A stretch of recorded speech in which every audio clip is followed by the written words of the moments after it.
ప్రారంభమవుతుంది. వెన్యూ ఇక్కడే అల్లూరి విజ్ఞాన కేంద్రం. ఇక మిగిలిన విషయాలు మా Narasimharao former professor of gynaecology head of the department of Gujarat hospital. ఇవాళ ప్రెస్ మీట్ చేసినట్టు 21/4 ఏప్రిల్ 21న doctor Hariprasad memorial health seminar conduct అయ్యింది. హరిప్రసాద్ గారు ఆయన జీవితంలో ప్రజల సేవలు ప్రజా వైద్యుడిగా పేరు పొందారు. ఆయన జీవితం ఆయన వైద్య సేవ ఇప్పటికీ ఆదర్శంగా ఆ ప్రాంతం ప్రజలు చెప్పుకుంటూ ఉంటారు. అనేక మంది డాక్టర్లు కూడా అది ఆదర్శంగా ఉంది. ఆ రోజు ఈ సెమినార్ అల్లూరు సీతారామ విజ్ఞాన కేంద్రంలోనే 21న సాయంత్రం 5 o'clock చేస్తాం. ఆ ముఖ్యమైన వక్తలు అంటే టి రమేష్ గారు.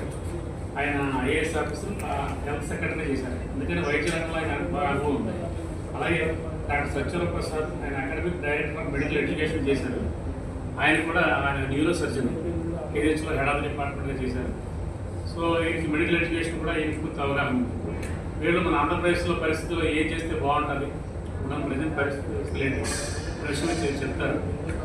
ప్రజలందరినీ తర్వాత డాక్టర్లందరినీ కూడా ఈ సమావేశానికి వచ్చి వాళ్ళు ఎక్స్పర్ట్స్ కాబట్టి వాళ్ళు చెప్పే విషయాలు తెలుసుకోవాలనుకుంటున్నాం. ముఖ్యంగా అంటే వైద్యం విద్య రెండు కూడా గవర్నమెంట్ చేతిలో ఉంటే అవి సవ్యంగా సాగుతాయి, ప్రజలకు కరెక్ట్గా అందుబాటులో ఉంటాయి.